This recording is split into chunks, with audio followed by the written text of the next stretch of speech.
Radio Yunisia dengan program Filosofi Puasa. Mengungkap makna filosofis tentang puasa. Bersama Ustadz Dr. Fahrudin Faiz. Assalamualaikum warahmatullahi wabarakatuh. Bismillahirrahmanirrahim. Alhamdulillahirabbil alamin. Assalatu wassalamu ala asyrofil anbiya'i wal mursalin Sayyidina wa maulana Muhammadin wa ala alihi wa ashabihi ajma'in. Amma ba'du. Sahabat Yunisia yang berbahagia, di antara manfaat puasa yang kita rasakan dari lemesnya tubuh kita, dari tidak terlalu bergairahnya kita untuk keluar jalan-jalan, untuk menikmati hidup seperti biasanya, adalah yang dalam catatan saya adalah tidak terlalu sering dan terlalu banyaknya kita berinteraksi dengan orang lain. Menurut saya, kadang-kadang memang kita butuh untuk tidak terlalu banyak berinteraksi dengan orang lain. Selain bahwa kita ini butuh waktu-waktu privat untuk diri kita sendiri, mungkin untuk melakukan tafakkur, muhasabah, dan lain sebagainya. Kadang-kadang juga karena tuntutan kehidupan sosial, kehidupan budaya, kita terpaksa harus sangat banyak berinteraksi dengan orang lain dari berbagai tipe, termasuk orang-orang yang kadang-kadang justru menjatuhkan spiritualitas kita, menjatuhkan semangat beragama kita, menjauhkan kita dari Allah, menyibukkan kita dengan dunia.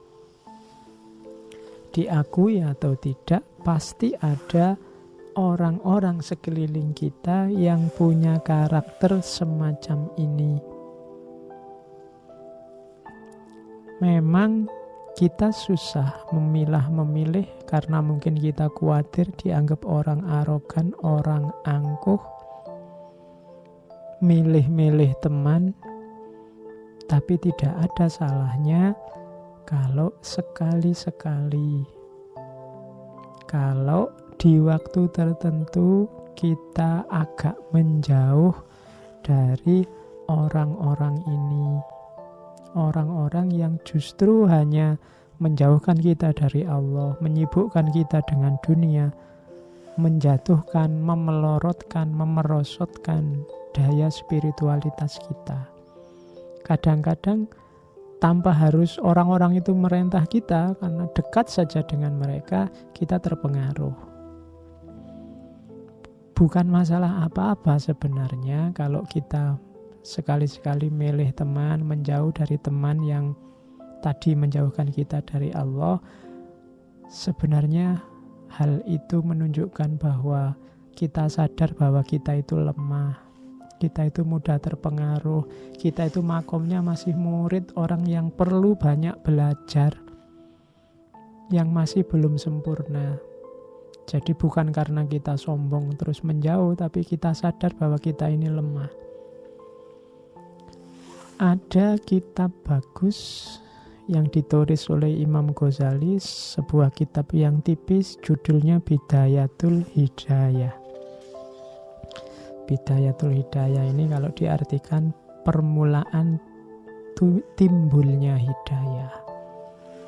Katanya Ghazali, memang dalam hidup kita itu kadang ketemu orang semacam yang saya jelaskan tadi. Atau kalau dalam istilah di kitab itu bisa diartikan orang-orang yang bodoh. Katanya Ghazali, bergaul dengan orang-orang jenis ini ada rumusnya. Tidak sama dengan bergaul dengan teman yang lain. Kalau kita tidak hati-hati, tidak memperhatikan rumusnya, nanti akan menyusahkan kita sendiri. Gimana caranya bergaul dengan orang-orang ini? Katanya Ghazali di Bidayah, Yang pertama, tidak ikut serta ngobrol lama dengan mereka. Karena mungkin perbincangan yang lama dengan mereka bisa mempengaruhi kita. Seperti saya bilang tadi, disadari atau tidak kita ini masih lemah, masih mudah terpengaruh. Jadi boleh berinteraksi dengan mereka, tapi jangan lama-lama, menjaga diri kita supaya tidak terpengaruh. Ya berinteraksi hari ini tidak serta-merta terus dalam rangka bertemu. Hari ini kan bertemu itu bisa lewat media sosial, lewat internet, lewat HP. Nah, itu juga dikurangi berarti. Tidak terlalu lama berinteraksi, berbicara, ngobrol dengan mereka. Bukan apa-apa, pertimbangan diri kita seperti yang saya jelaskan tadi. Yang kedua, abaikan ucapan-ucapan dusta mereka, katanya Ghazali. Karena orang-orang ini tidak pintar, dalam tanda petik bodoh, pasti nanti di antara yang mereka katakan ada yang isinya dusta, bohong. Sudahlah, diabaikan saja, jangan terlalu diambil serius, jangan terlalu diambil hati. Ya mereka memang levelnya di situ. Abaikan saja, jangan sampai itu mempengaruhi hidup kita. Yang ketiga, katanya Ghazali, abaikan juga ucapan-ucapan buruk mereka. Kalau tadi yang kedua itu memang isinya dusta, bukan kebenaran. Yang ketiga ini mungkin bukan dusta, tapi kalimat-kalimat yang dipakai, kosa-kosa kata yang dipakai itu kalimat-kalimat jelek, kosa-kata buruk. Itu juga harus kita abaikan, jangan diperhatikan. Khawatirnya apa? Kosa-kata buruk tadi akan jadi referensi, jadi koleksi di kepala kita yang mungkin kapan-kapan tanpa sadar ikut kita ucapkan. Maka kita bikin benteng untuk mengabaikan kedustaan, mengabaikan ucapan-ucapan buruk. Karena ucapan buruk itu mungkin dia yang mengucapkan, cuma telinga kita kan mendengarkan. Kalau masuk ke dalam diri kita, dia jadi koleksi di kepala kita. Siapa tahu di momen-momen selanjutnya kita mengalami peristiwa tertentu yang membuat kita tidak sadar mengucapkan koleksi kata-kata buruk itu.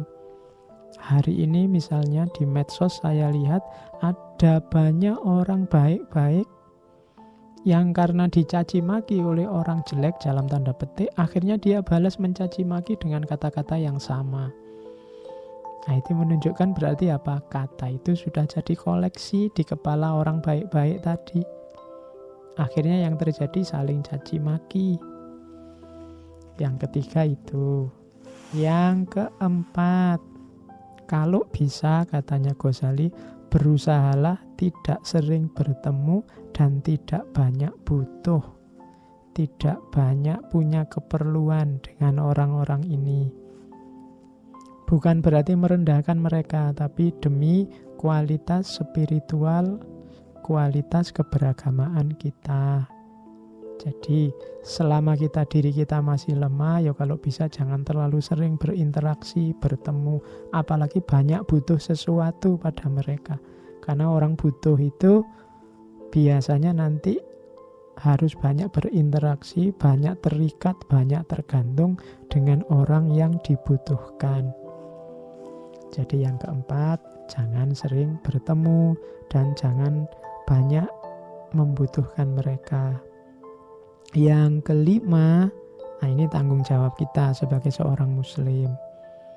Mengingatkan mereka kalau ada kemungkaran, kalau ada kesesatan, kedustaan yang mereka sampaikan, ayo diingatkan secara lemah lembut. Kalau bahasanya Al-Quran, watawasau bil haqqi watawasau bis sabr. Kita ingatkan tentang kebenaran dan dengan kesabaran. Ini ya tanggung jawab kita sebagai seorang muslim mengingatkan temannya, cuma ingatkan dengan baik. Hanya saja mengingatkan ini, katanya Ghazali, ayo memberikan nasihat manakala diharapkan bisa mereka terima. Kita harus pintar membaca sesuatu, membaca situasi, apakah nasihat yang mau saya sampaikan ini bisa mereka terima atau tidak. Kalau memang kita yakin pasti nasihat kita ndak ngefek, ndak diterima, yang lahir hanya konflik gegeran sama dia, ya sudah.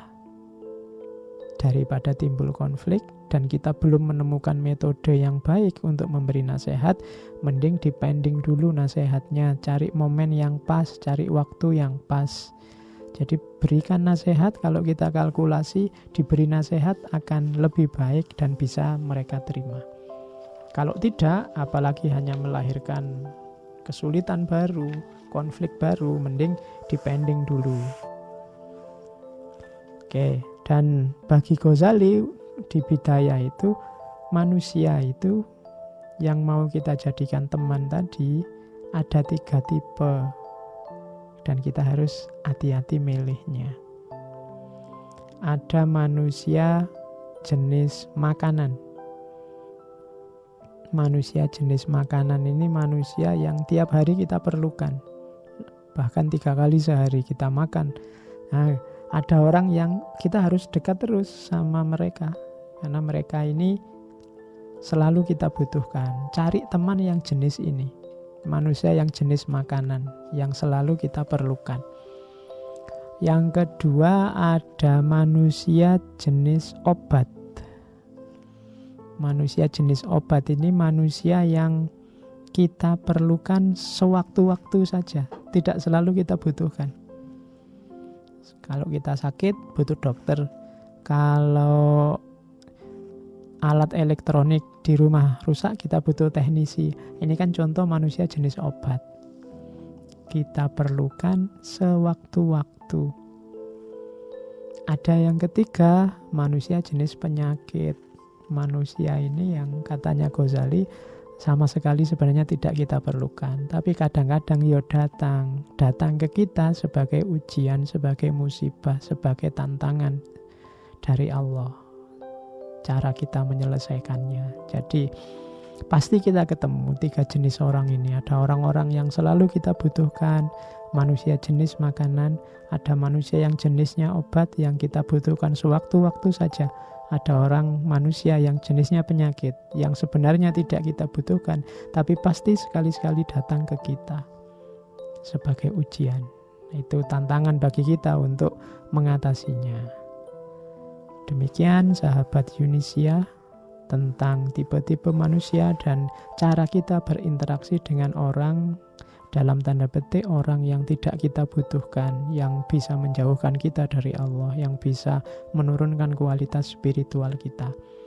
Semoga ini bisa kita jadikan pedoman di era hari ini yang interaksi kita dengan manusia yang lain itu tidak cuma secara fisik, tapi sangat intensif lewat media-media komunikasi, media sosial.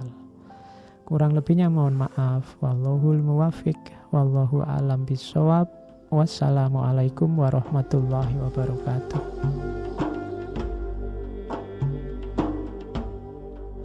Demikian program Filosofi Puasa bersama Ustadz Dr. Fahrudin Faiz. Semoga puasa kita di Ramadan ini semakin bermakna.